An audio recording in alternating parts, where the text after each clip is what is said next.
Yo guys, what's poppin'? It's your boy here. A little bit late to the party on this one. I was having a little bit to eat and then I found out, oh wait, there's a trailer tonight. So here we go. We're going to go ahead and watch it. This one is going to be the legendary / mythic banner for the month. And we know that book 6 has ended, so there's probably going to be some Embla, some Veronica. Okay, like I said, we're starting things off with Veronica here. For the end of the book banners, they typically do 2 heroes, so we'll see. Also, there's still Elm, who is up in the air. We don't know what we're going to see about him. They didn't even mention what happened to him in the actual story, so Elm is completely MIA, but here is Veronica. She's going to be a wind pair-up hero that does speed. So she's legendary, she's not mythic. She is, of course, a cavalry red tone, but we had known that already from the data mines. So let's go ahead and take a look. Wondering what her perf skill is going to be, because I remember when I saw this Veronica, I was like, just looking at her weapon, she seemed pretty good, similar to Letizia with all the stat swings.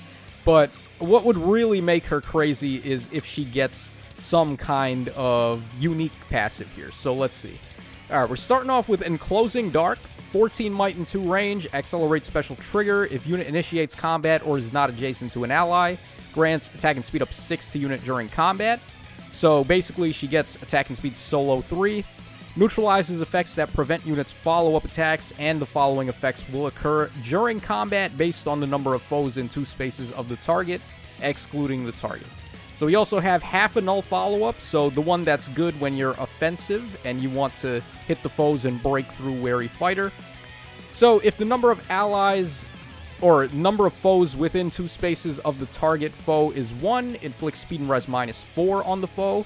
If it's greater than or equal to 2, inflicts speed and res -8 on the foe, and they also can't counterattack. Pretty nasty. And if unit initiates combat, unit can make a follow-up attack before the foe can counterattack.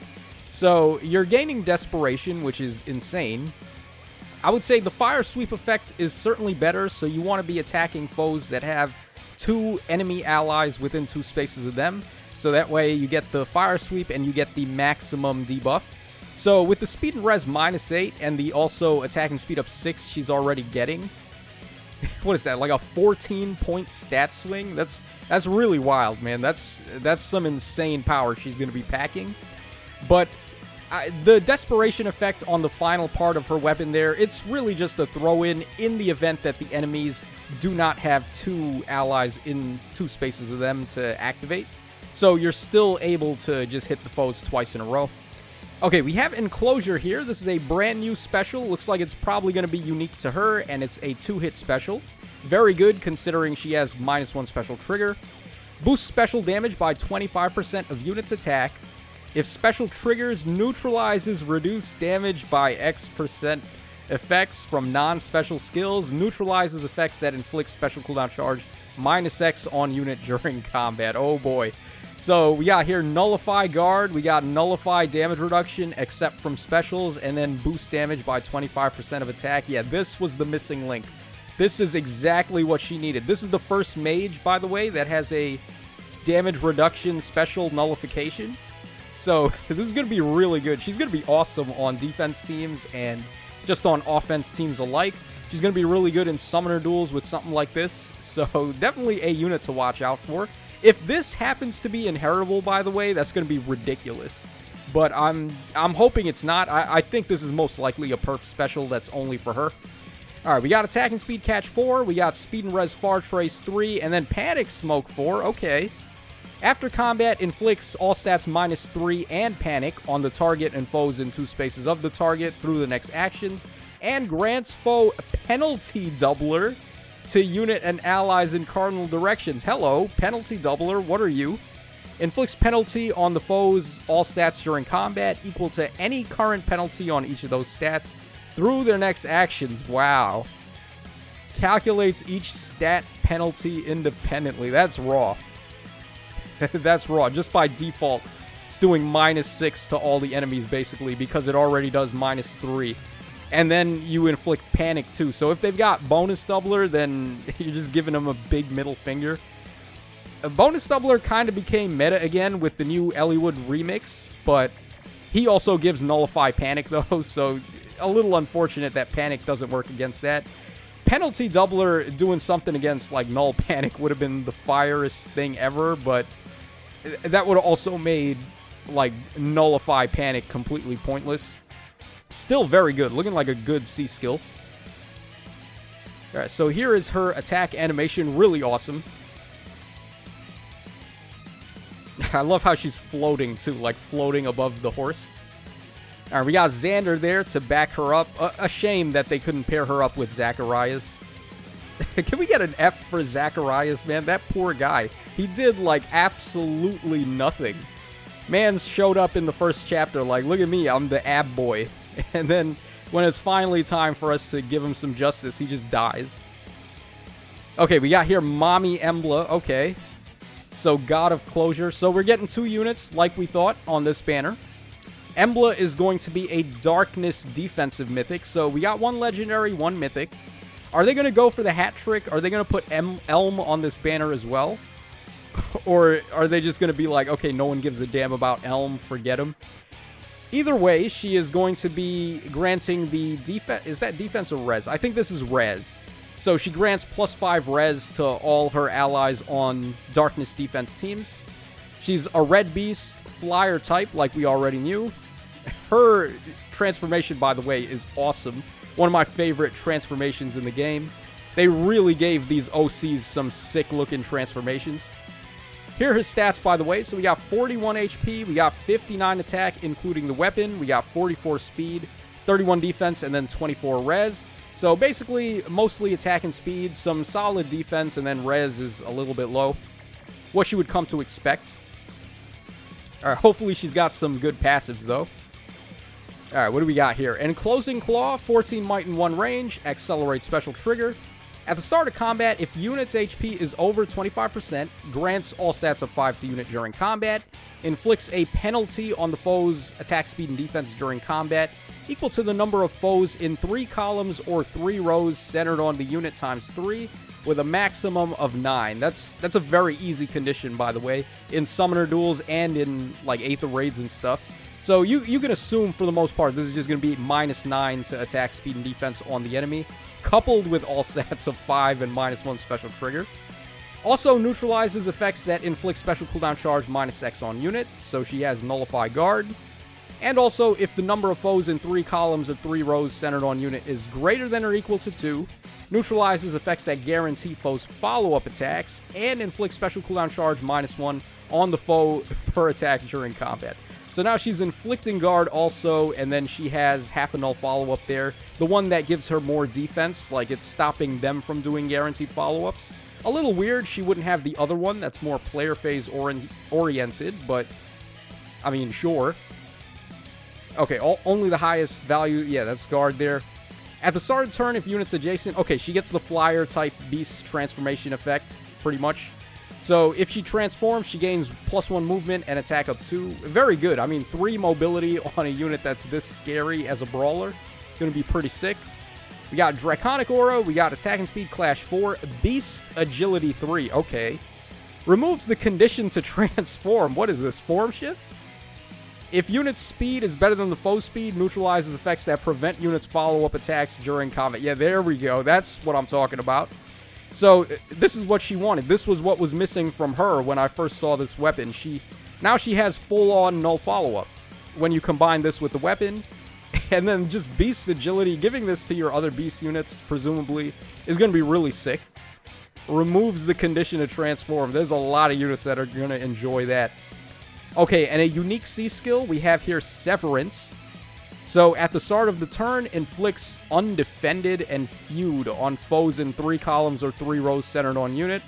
Very massive radius of effect there. At the start of turn, if a foe is in 3 columns or 3 rows centered on unit, neutralizes any penalty, excluding penalties inflicted at the start of turn, and grants dodge to unit. Okay, so she gets dodge and she just neutralizes penalties. Jesus. So, undefended, unit cannot be protected by... Wow, bro. Unit cannot be protected by save through the next action. That's dirty as hell. Holy shit, she's a must summon. Okay, then we have Feud disables all ally skills during combat through unit's next action. Bro. Yeah, so you guys remember how I was saving up orbs? How I had like 900 plus. Actually, I just hit over 1,000 orbs. They're all being funneled towards Mommy Embla right here. Holy shit, bro.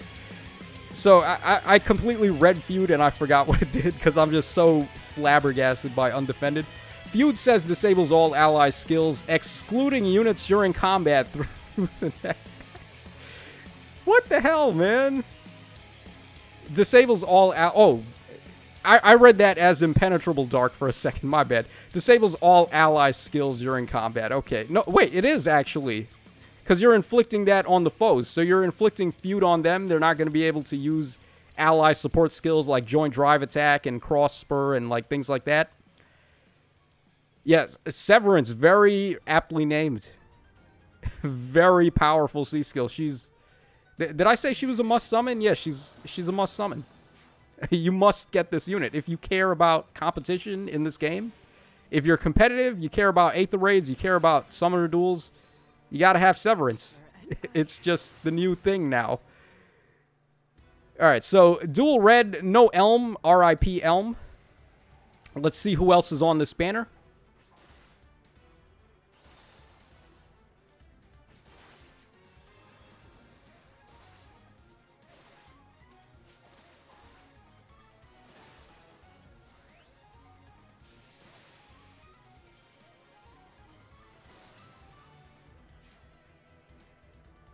Okay, so this is going to be our banner. So what do we got here? We have Legendary Micaiah. We got a... Oh, I'm reading colorless first. I was going to read red first, but okay. We got here Legendary Micaiah. We got Ascended Celica, and then we have Bramimon. So colorless is there. Colorless actually looks pretty good. Micaiah and Celica are great. Bramimon's a little bit aged at this point, but he can still be good with Catria Ball support.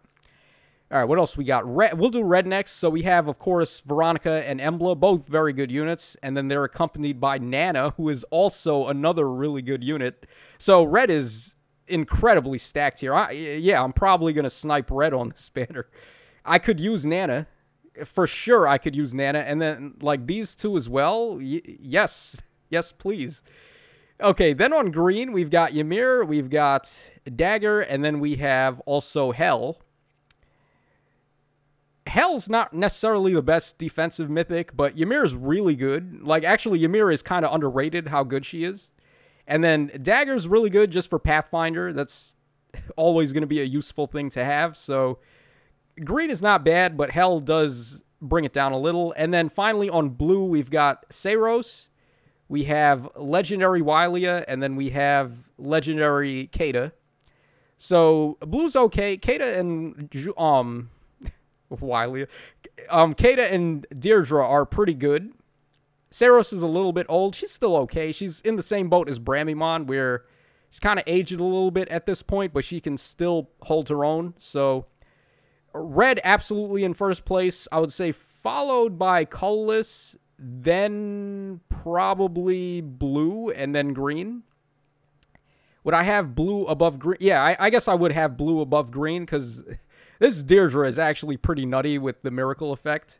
So, yeah, that's how I call the banner. Banner's dropping on the 29th, which should be tomorrow at reset or tonight at reset. I haven't kept a handle on things lately, so forgive me for that. But yeah, I'm going to be summoning on the banner.